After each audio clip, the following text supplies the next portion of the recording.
Hey guys, in this video I'm going to show you 5 business ideas if you're a beginner who's never had a business before and you don't have a lot of money to get started. So the first thing I would look into maybe is something related to a YouTube channel that you can do with a lot of keyword research. So obviously as a YouTuber that's been doing this for years full time, I can tell you that it's a great career to have if you do it right. But the hard part is there's a lot of competition. There's more YouTube channels every day. And so you need to find a way to get off the ground. And one thing I believe in a lot is keyword research. So obviously you want to optimize your video to be as great and high quality for whoever's watching as possible, but you also need to make it discoverable. You need to structure things using SEO, which is search engine optimization, to where people can find your videos if they've never heard of you yet. So that's what you do. One great example of this is Marcus Brownlee, whose channel has taken off to almost 14 million subscribers. And what he's done is tech reviews. So lots of different smartphones, different types of laptops, headphones. Now he's doing things like drones. He's even done Tesla reviews. So he's done a lot of different types of, the latest technology, mostly consumer electronics. And if you look at his videos, you're talking 2, 3, 4 million views per video a lot of times. And these are really good for advertisers because they're geared towards people in the market to buy something. So obviously a lot of companies that are looking to sell products will want to advertise on his channel because he attracts an audience of people who are usually comparing things to buy. They're like, if I want to buy either a Samsung Galaxy or an iPhone, I'm going to go watch Marcus Brownlee's review or comparison of those first before I buy it. So that they're like what you would call like a hot lead or something like that. Whereas a cold lead would be just like some general video. Let's say they're watching PewDiePie or something like that. And then you try to sell them, the idea of buying a new phone on a PewDiePie video where people are just there for entertainment. But this attracts buyers, so you're going to make a lot of money on ads if you do something like this. Plus, it's really good for keyword research because you are doing titles of specific products that just came out. So there's not going to be a whole lot of competition except other people who review videos like this. So like OnePlus 9 review, that's not going to have a lot of competition because it's something that hasn't been out very long and it's a very specific product. Yet he's getting millions of views and he's attracting a buyer's audience. So all of this combined is what's made him so successful. So if you use a tool like I use, which is called vidIQ, vidIQ allows you to do your keyword research and tells you kind of the search volume, the competition, and an overall score for a keyword phrase. So I've kind of covered this in a video on my other channel, Justin Bryant Marketing. You can see a more in-depth strategy there for how to do this, but you can use vidIQ, which there's a link in the description if you want to go get that. There's a free version as well, and this allows you to see like, all right, what are people searching for? Do people actually care about this? There are 6-figure searches, if not 7-figure searches for this, so lots of view potential for your videos. Competition, medium, not too bad. Obviously you want to be more established before going for medium level competition. But for something that has millions of views and only medium competition, that's pretty good. That's why the keyword score is over 65 or so for a lot of these, because it's a fairly good keyword with not too bad a competition. It's not high, at least, like the just regular OnePlus keyword. So what you want to do is just use like vidIQ, create a YouTube channel around something, and then use very specific keywords, rank for those that have low competition, and then just build up from there, just like Marcus Brownlee did. So another example of this, like let's say you're a gamer. There's a YouTube channel you can check out called Boss Fight Database with 850,000 subscribers. And what's nice about this game is, or this channel, is basically they can rank without having to be like a big personality. They don't have to worry about getting discovered because literally they just play games that just came out, and they show you how to beat bosses in these games. So they attract people who play a certain type of video game, so they'll want to subscribe because they know what they're getting here. They'll show them how to beat a certain part of the game, so they'll also rank for the title of the name of a character within a new video game. So not only is it a new video game, but there's a character within the game that they're ranking for the name of that character. So there's going to be very little competition as far as SEO on YouTube. So for instance, I used a game that I've seen him do boss fight videos of called Sekiro, which basically is a samurai type of game. So if you type in one of the bosses that he shows you how to beat in the video, it has the name of the game and the name of the actual character in the game that you're fighting. And it's been over a year or two since the game came out, and it still has almost 24,000 monthly search volume, which is still pretty high. Like, you could get really good videos. You're talking 5 to 6 figure view counts if you can rank for that. Low competition, 60 overall score. If you can get like above 50 on your overall score on vidIQ, that's pretty solid. So that's the kind of stuff you can do. I showed you a few different examples. You can do like tech reviews. You can do, how to beat certain parts of a game and use the names of the characters as a way to do keyword research. But those are great ways to get started on YouTube if you're new to the whole thing. You don't have a lot of money to spend on ads and things like that. So the second thing you can do is graphic design services or digital products. So what you can do is use your graphic design skills or a freelancer's graphic design skills to sell merch.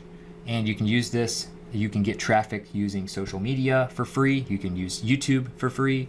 There are a lot of different ways you can get traffic for free. But all you gotta do is create a graphic, and then you can use a print-on-demand site like Teespring. So Teespring allows you to create different shirts like these. These are some just like popular examples of, someone made one like a presidential run type shirt. Someone made one geared towards people who have a certain occupation.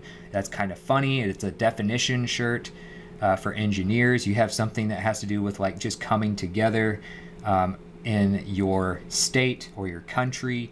That kind of stuff does really well.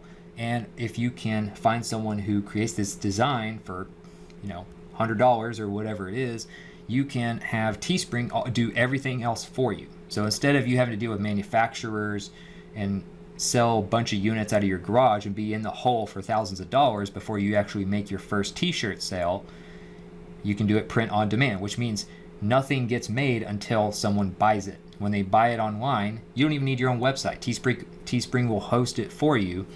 They will print the product for you, whether it's a t-shirt, whether it's a hoodie, whether it's a coffee mug, a phone case, whatever, and they will pack it, ship it, and collect the payment all for you in one service, and then they just take a fee for that.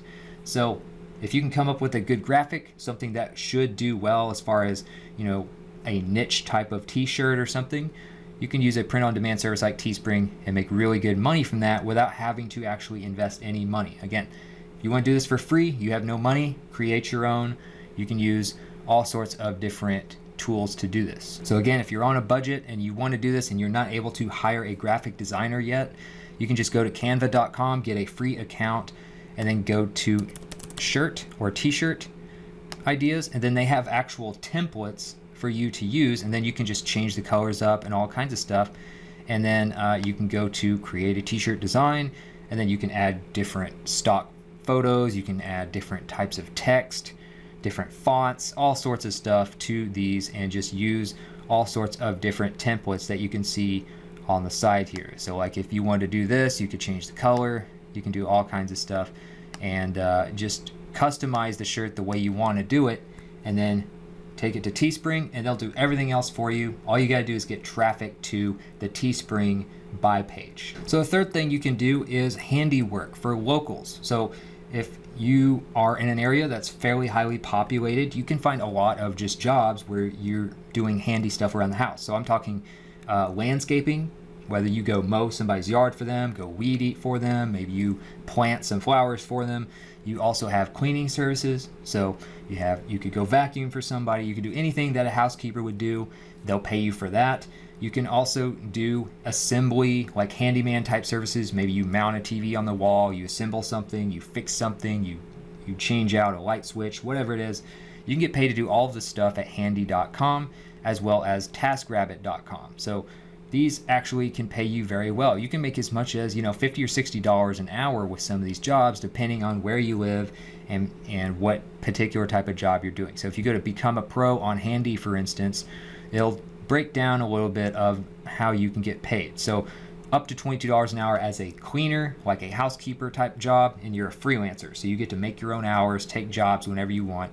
$45 an hour or so for handyman work, again, assembly, fixing stuff around the house, that kind of stuff. $62 an hour or so as a lawn care pro. People hire all sorts of professionals, and they make as much as $1,000 a week in many cases just doing this as a freelancer on the side. You can literally do this while still having a full-time job.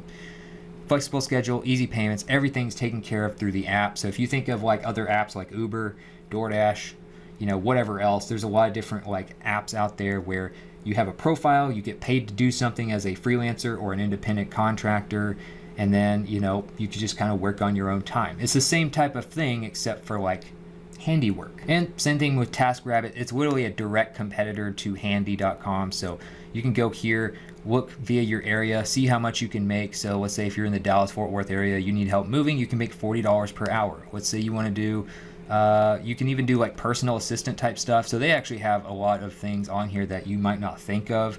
For TaskRabbit, they do even like office work and stuff like that, which will pay you a little bit less. Let's say you wanted to like mount a TV on the wall, $50 per hour. That's pretty good. So you can do all sorts of stuff. If you're at all useful around the house, even a little bit, if you're only good at one thing, let's say you're good at mounting TVs because you've done it a bunch of times, you can make $50 an hour in your spare time just doing that with this app. Another thing you can do that you can start for free is build up a following on social media. You see people do this all the time. I'm sure you have, if you're my age, you probably have a friend somewhere who's trying to build up a social media account, or a brother or sister or somebody. And if they get to like 5 or 10,000 followers, you can literally just start using ads on your Instagram or your Twitter and just start making money off of that on the side. You don't have to have any money put into this. All you got to do is build up your following on Instagram, Twitter, Facebook, whatever. I'd say Instagram and Twitter are the best two platforms to do this. TikTok is probably another decent one right now. But you go to something like ifluence.com, and this is where you can actually get matched with a brand like Coca-Cola or Nike or something like that, whoever's on here, and they will pay you to include their product in a photo in a post on your social media. They actually give you the product too. So a lot of times you get a lot of free stuff on top of getting paid to do the post. And you didn't have to put any money into anything because you just build a following organically. You post good content, and you can follow other people, see what they're doing. You don't have to use paid advertising to build up your profile. A lot of people just do it organically. So on here, you would just go to I am an influencer, and then you just create an account and then get paid literally to just post you using a product on your Instagram or Twitter or something like that. You can also do something very similar with shout outs. So the difference between like a regular promoted post or a sponsored post and a shout out is, one, with a sponsored post, you usually get a product and you have a picture of yourself using the product, or you send out a message on Twitter that mentions the product.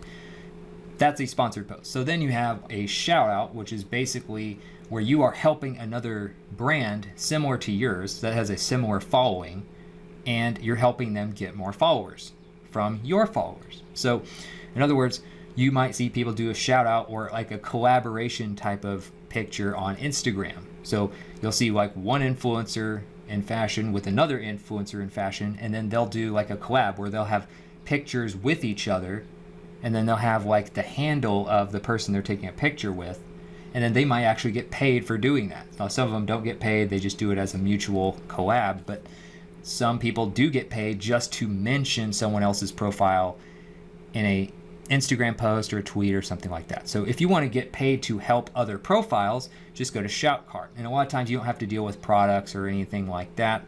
And if you want to deal with products, you want to get free stuff, you want to deal with more like big brands, you can do iFluence and get paid to do sponsored posts. And then you have freelance sites. So freelance sites, this could include just about anything, but you could do just general freelance sites and take whatever skills you have and get paid to do the gigs related to those specific skills. So for instance, if you're a really good writer, you could go to Upwork, create a profile, you could do editing, you could do ghostwriting, you could do blog posts for people and get paid, $50 an hour in many cases just to do that. You just build up your profile and get jobs here at something like Upwork, which is a general freelance site where there are a lot of high paying businesses and entrepreneurs here. So for instance, I just typed in ghostwriting as an example, but you can see there's all sorts of categories here on the left side for accounting, for admin support, for you can have somebody even make a prototype of a product for you, like if you want to hire an engineer to do that. Like there's all kinds of stuff you can get done here.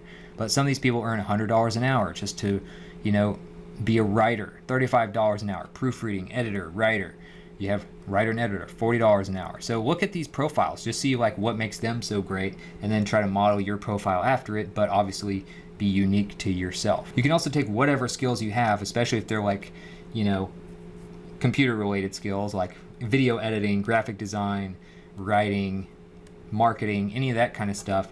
And you can also set up shop at Fiverr. Fiverr is more for like beginners than I would say Upwork is. Upwork is for probably higher level professionals, and they're going to have higher paying jobs, but you kind of have to build that credibility there. Fiverr, you can start from nothing. People will hire you to do certain gigs. A lot of people go here who have a smaller budget. Fiverr's kind of known for doing like $5 gigs. That's how they got their name. Now they let you, once you've sold a certain amount of $5 and $10 and $15 gigs, you can actually do higher level ones that are hundreds of dollars a piece.